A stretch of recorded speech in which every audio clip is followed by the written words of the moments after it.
Hi, everyone. Good morning, good afternoon to wherever you're tuning in from. Today, Tirza and I are discussing a very important topic that is impacting all of us leaders across industries. We're talking about how to keep your teams engaged, motivated, and how to deal with this change fatigue that we're experiencing right now. And when teams are disconnected, not engaged anymore, and there is this sense of fatigue, a lot of us naturally think, oh, well, let's get everyone in a room, let's get them snacks, maybe even some buzz, and let's have a team building event. We'll figure this out. We'll feel reconnected, we'll regain, and reconnect to our sense of purpose, and everything will be fine. Tirza, why is this not going to work? Why is this not sustainable? What are we missing here?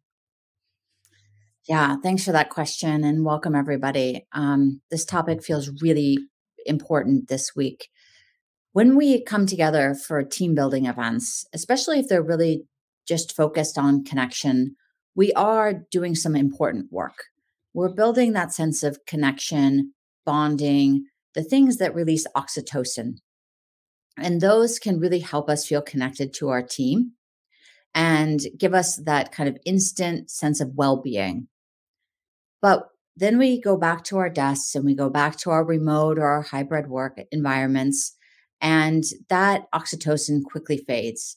In fact, it can actually result in kind of a slump afterwards because we've had this initial high and now we're back in our silos, in our individual workspaces, feeling disconnected and alone. And that can result in just an instant drop. The reality is, we are facing things that can't be dealt with just through team building. We're in this moment of really, really massive change that's not just a one time event. It's not just about the influx of AI or the changes in climate or any one of these individual significant changes in technology and the environment and the marketplace. It's about the fact that these changes are all happening and we can see that they are going to continue to happen. And so we need to just understand that we need to have processes on in ourselves and on our teams and in our organizations to make change not an event, but a practice. Mm. So we're experiencing what I hear you say, we're experiencing this change fatigue, which is influenced by everything that we're experiencing in our personal lives, that we're experiencing in the news, that we're seeing in the news. I mean, we just before we got on, we were talking about how can we be focused on KPIs when the forest is burning and people in New York can't even breathe the air. They don't have any, clean air. And it's how does this translate, and why do you believe that having strong team practices and processes and repeatable processes to lean in on, how does that make things easier? What does that even look like? Yeah. So when we have a sense of agency about a situation where we feel like we can make a difference and we can actually take charge of what's happening and respond from a place of individual choice, as opposed to everything just coming at us and having to react to things, we have a very different sense around things. When we're able to make a choice and to take ownership of what's happening in our worlds and actually create our future, we feel autonomous. We feel like adults that are handling things as opposed to just being whipped around by the wind. And we need to have that sense of agency, not just in our work, but also in how we're managing things at a personal level. Hmm. So people need to have repeatable processes and tools for change for themselves as individuals that enable them to continuously transform in order to meet the moment. For our team, so that we can continuously develop new processes and ways of working together that are going to work. And even for our organizations, so that we can continue to evolve and innovate what we're doing, our products, our services, and adapt to the changing circumstances. Mm. And so some of the feedback we've been getting, or some of the misconception, right, about these on additional, and I'm saying that deliberately, rituals and processes, is like, oh my God, this is just another thing that I need to deal with. I'm already in back-to-back meetings. If I'm a team leader, is this another thing I have to add on my agenda? Like, and how much can we really change, because we're just a node inside this big organization, inside this big network? What are we talking about in terms of like actual rituals and actual processes, and how can we, and can you help us actually understand that this is a misconception? Like, it's not an additional to do, it's actually something that is supposed to make our lives easier. Yeah. Thanks. That is something we've been really thinking about lately, is that people feel like when we're talking about developing the capacity of the individual and the team for change, that this is going to be just an add-on, as opposed to something that helps us do our work with more effectiveness, efficiency, and an actual output. So our people are all stressed, and they're just not bringing their full capacity to work. When we are in a stress response, we're literally losing our prefrontal cortex. We're actually less intelligent. We're making more short-term choices. We are responding from a place of immediacy, and we're starting to use tools and techniques to kind of numb the emotional body. None of these make for a more effective employee. Mhm. So, as we begin to develop the individual's capacity to show up to the moment and not just respond to change, but actually take ownership of their own change process as an individual and a leader and an employee, we get more effective thinking, we get more learning, we get more effective teamwork and collaboration, and ultimately, we're getting better output from each individual. Mhm. And this is true on the team. If a team is kind of like left to all of this change and in their silos, especially in our remote and hybrid environments, everybody's kind of maybe busy, but the actual effectiveness of the team drops. When we take the time to invest in improving our collaboration, in evolving our processes, in talking about how we do things, we actually lay the groundwork to speed things up. If you think about the difference of trying to drive down a dirt road that's got potholes and clunky, like chunks of rock and mud puddles and unevenness, as opposed to what it means to drive down a nice, smooth road, you can go much faster on one without damaging the vehicle. And the ride feels a lot better. And so when we're actually developing the tools and the processes of change in ourselves and in our teams and our organizations, what we're effectively doing is smoothing the road. We're creating the pathways where work can get done, innovation can happen, and individuals can transform themselves so that they have the capacity to meet this dramatic moment that we're in. So, what does that actually look like? Does that mean you go in and you encourage everyone on the team to start meditating and to start journaling? Or is it like, is it like, okay, guys, we need to be more self-aware? That starts with yourself. Now go do some shadow work. What does that look like exactly? Yeah, this is great. So I think it's really important to appreciate that we're talking about tools of change for three different levels. We've got the individual, the team, and the organization. And we need different tools for each of these. When we're talking about the individual level, we are talking about a process for change that goes like this: gaining awareness, taking responsibility for the new actions and new activities that we need, and ultimately standing in ownership. Now, for some individuals, we all need to have some form of mindfulness practice. And when we begin to become aware of how like distracted our work is and how all of the inputs and various screens might be affecting our capacity to focus, we may find that as individuals, we do need some form of mindful practice. That could be meditation, that could be walking, running. There are lots of different ways that people come to this. And so at Lumen, at least, we're not prescriptive about the types of tools that you reach for. What we are teaching is the tools for how you discover what you may need in order to be a more effective leader in the moment. And so for an individual, that it might be useful to actually appreciate that you've got some reactive patterns, that when things are stressful, you react in certain ways. And you may find that it's useful to actually go do some work understanding where those reactive patterns got put down. But most importantly, it is that you have a process for looking at where am I showing up? Where am I showing up effectively? And where am I showing up in ways that are less effective?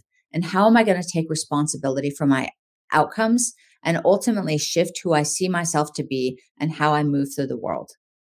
I love that. As teams, what we're really talking about here is taking time to reflect on how we are creating together.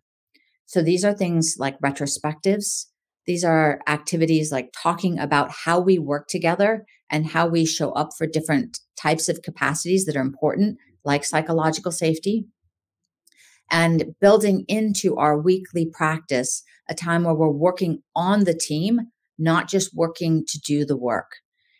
For teams that are like seeking to innovate and keep up with the pace of change, we have to spend some amount of time really every week working on the team.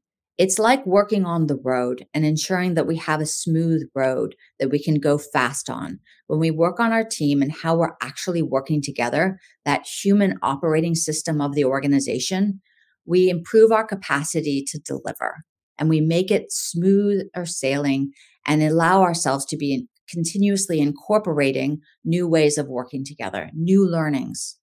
If your team isn't talking about how you're using and incorporating AI, I need to ask you why not? How is it that your industry is not being affected by AI? Because what I'm seeing is that every industry is being affected by AI. And that isn't to say that you need to jump on some bandwagon, but if we're not looking at how are we working together and how are we learning together and how are we using these new tools, we're going to miss the major changes that are happening in technology. Yeah, I just want to add here that if your people are not jumping on AI and asking you a bunch of questions about it, that may be a good indicator and a good sign that they don't feel empowered to find answers and to challenge the status quo and to ask, why aren't we doing it this way? How could we be using AI? That's probably a good conversation to be had. And looping back to that, to that structure that allows us to orient ourselves in how can we create empowered individuals, starting at that individual level. Individuals transform, right? Then teams evolve, and they keep working and finessing their process to smoothen that road. And then at the organizational level, they innovate. That affects how well they're able to create value for their customers. And so going back to that interplay between team and individual, and how it's challenging, right? The reason I'm addressing this is because I was on a podcast recording yesterday, and I was interviewing a CEO of a startup, and it's like right under 50 people. And he was talking about how they have this culture of radical transparency. And I was asking him, like, okay, this sounds amazing. Like, everyone's sharing their failures, everyone's empowered, feels empowered to take ownership, to take responsibility. And I was like, what are the downsides to that? Everything sounds amazing. He's like, well, not everyone's at first when they join cut out for that, because it is very, some people, they want to come to work, they want to work 9 to 5, they want to leave, and that's it, right? But when you're in this together, when you're figuring it out together, sometimes that requires that you work a little longer, that you confront the mistakes that you made, and you do that more publicly so that everyone can learn. And he says that's very stressful, right? Because sometimes the answer is, okay, are we going to figure this out? And he says sometimes the answer is, I don't know. We'll see. And you and I have had this situation too, where I'm like, what does the next month look like? Are we doing this? Like, I don't know. We will figure it out. And that's can be a very stressful situation. And so what my question is, coming back to, again, to that individuals transform, teams evolve. How is that personal transformation? How can that be nourished and carried by the team? Mhm. And I want to go back to these rituals and these practices and these processes being super important to that too. Can you just shed some light on that and how those two things are connected? Yeah, that's such a great question. There's this term out there called a deliberately developmental organization. It was coined in the term "every one culture," a book, and and um, I when we begin to create a deliberately developmental organization where we have decided we are going to develop together. And so we're going to look at mistakes and we're going to take them on as opposed to just kind of like brushing them under the rug. And that is confronting because a lot of us were raised in a culture where we were either right or wrong. There wasn't this idea that we were growing. Growth mindset is actually something that's fairly new as a concept. And for a lot of people who've been in the workplace for a while, there was the standard operating procedure was you're either right and you got it right or you're wrong, as opposed to we are all learning here together.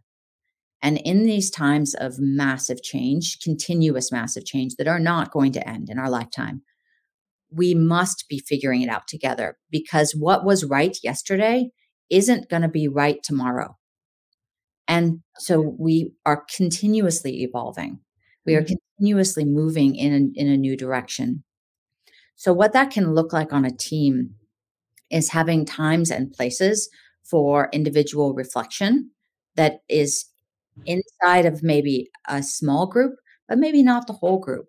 And as people are coming on board, making space for them to begin this process of radical transparency that doesn't feel like they're in front of the whole group. Some organizations do that. They throw you right in front of the whole group and they're like, either you're going to be comfortable with this or you're out. You're not right for this organization. And they're just really radical about that.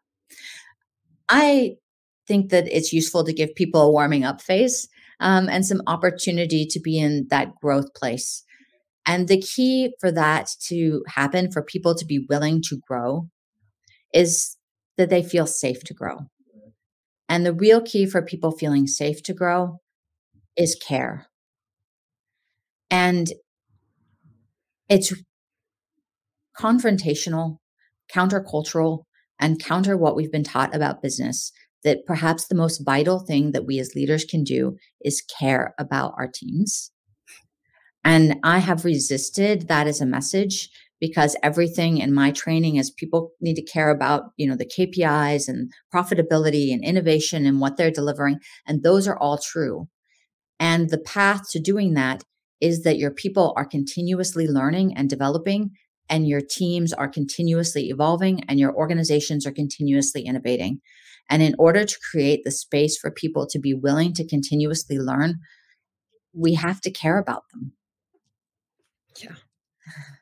It's as you say, we are raised in this culture of you're right or wrong, and you can't bring your full self to work. I mean, I remember when I was 20, I remember specifically because I was a woman to not be too emotional about certain things and to just, this being stoic, stiff upper lip type of thing. And that was the way to go. And the more you could, it was even a thing that people would brag about, like, oh, that's my personal life. That's my work life. This is what I'm like personally. This is what I'm like at work. And it's like, Mhm. no, we bring our full selves to work and we have to learn that these, we are the same human and that, as you always like to say, the workplace is a tremendous place for personal growth and transformation. We spend the majority of our time at work. Mhm. Um, and yeah, and there's no more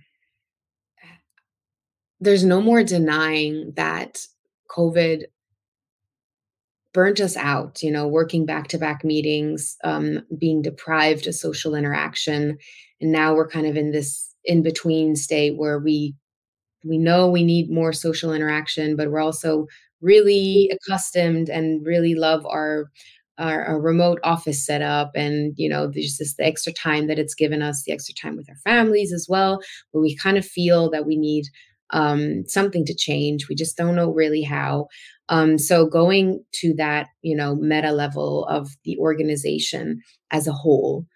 So we have, we were talking about the personal, the individual transformation, the team evolution, but then as the organization as a whole, who's feeling it, that there's maybe a personal productivity gain when we work from home. But then as a collective, we're not as productive, right? Because we don't see each other anymore. We don't have those spontaneous interactions. And so for leaders leading organizations who want this kind of change, they want they want the work to be done on teams. They want this on teams to be able to own change. But then they're also trying to get people to come back to the office, to nourish in person, right? Because there is, and like that's what they're looking for, coming back to our original statement, the team building, right? We need that to be interacting with one another in person. And so how, going back to this whole organizational perspective and striking the perfect balance between on-site and off-site work and co-locating, how can leaders effectively manage this big change, organizational wide, and how can they here again ensure that they're allowing people to own this change again? What does the process look like here? This is a great moment to really be discussing organizational change and how do we do that in a way that isn't just this one-time event of like, okay, back to office, but as actually a repeatable process that we can entrain in our organization and repeatedly use. So we have found that innovations dropped across the board. You can look at this in terms of patents. You can look at it, anecdotally. We've heard people with a 90% drop in patents.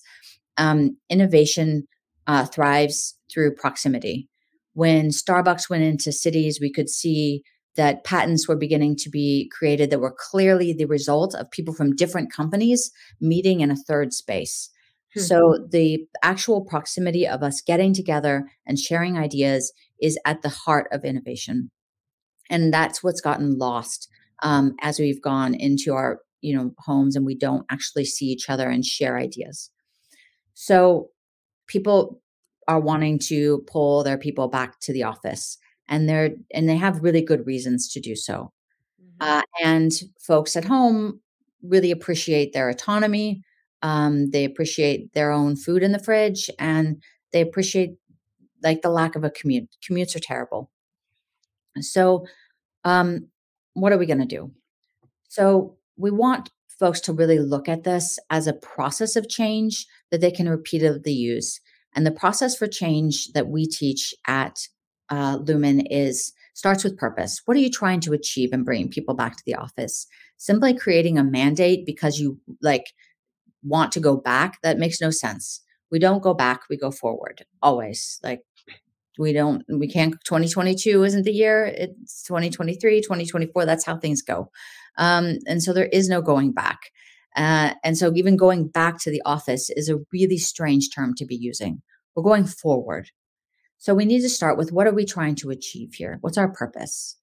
And then look at the people. What do they actually need, want? What are their barriers? What are their motivations for coming back to the office?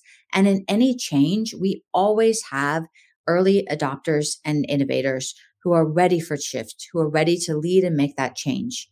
And it's always easier to start with them because they're willing to try something that doesn't work fully yet. If we think about like Apple's release of their new augmented reality goggles, like the people who are trying those right now are early adopters who are going to like show Apple what the product's actually good for, how it can be best used, and how it needs to be evolved to reach a larger market.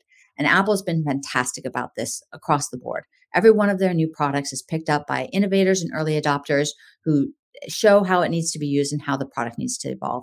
So once we know our purpose, we really want to identify who are the people who are really ready to like make this change, lead this change, and show us what needs to happen here. And then once we've got people involved, we're really looking for process. What is the change that's happening? What are we coming back to the office for? How are we going to use our time there? If someone's actually a coder, they don't need to come to the office to code. Nobody wants to come to the office to sit on Zoom calls. We need to use this, like whatever it is we're doing, what are we actually doing together? What's the process here? Then ultimately, what are the platforms that need to change or evolve to support this? In office spaces, we may need new platforms for actual like leveraging the office, platforms for finding times to meet together. If we're talking about innovation, we may need to be changing our platforms for how we reward people, how people get to spend their time. How are we allocating time for learning and rewarding learning behavior? And then we need to engage in a planning process that takes it forward. Once we know what we're doing, who's going to do it, the process we're engaging in, and the platforms that need to evolve, we need to plan over horizons of change. And then ultimately, how are we going to propagate this? How are we going to communicate this and make the changes in behaviors that need to happen across the organization? This process, we've applied it to coming back into the office and using that hybrid work time for innovation and how we're going to build these new cultures together. But you can use this process for literally any change in the organization. And I think it's very vital that we don't think of organizational change as somehow a specialty of experts outside the organization, but actually a practice that the organization engages in, just like we might engage in innovation or we might engage in quality assurance. We also need to be engaging in continuous change. Mm-hmm. I love that.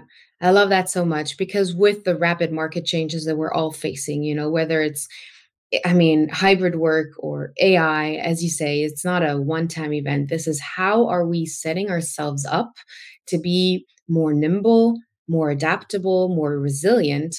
And, in that, how are we increasing and speeding up our decision making? Mm-hmm. And, how are we actually setting ourselves up so that we have the capacity to pick up on market feedback and prototype on it, and test again, and based on that, able to continuously evolve. And that does require a different type of mindset, different type of leadership skills, a tool set and practices for ongoing change. And as you say, we can't just expect and tell people to start doing things differently without equipping them with the tools, the mindset, and the practices that they need to actually manage for ongoing change that they're being confronted with. And because they're not being managed for ongoing change, they are experiencing change fatigue and they are burning out because, as you say, we're trying to drive get a Tesla to accelerate on a dirt road with potholes, and it's just not going to work. It's going to be slowed down, as you said. Yeah. And appreciating that all of these changes ultimately are behavior changes. So they're habit changes. And if you have ever tried to change a habit, like maybe you had a bad habit of, getting on your phone in bed and all of a sudden finding that an hour has gone by and you've been staring at the screen and now can't sleep. Or you're trying to stop smoking or quit drinking coffee. If you've ever tried to change a habit, it's hard. It takes continuous rededication, and we're asking people to change habits continuously. And that's challenging. And so we need to not just see it as like something that happens kind of on the side, but actually a deep practice in our work as individuals, as teams, and as organizations. I love that. Thank you so much. So if you two out there who's tuning in wonder how to prepare yourself, your team, your organization to be future ready, that can handle this ongoing change and be more resilient and adaptable, and you need that mindset and the skill set and the tools necessary to manage and to own change yourself, within your team, within your organization. Comment below, reach out to us, DM us. We're happy to have a conversation with you and be a resource. So thank you so much for tuning in. Thank you, Tirza, for your time. As always, great input and insight. And we will be tuning in soon. Thank you so much. Bye, everyone.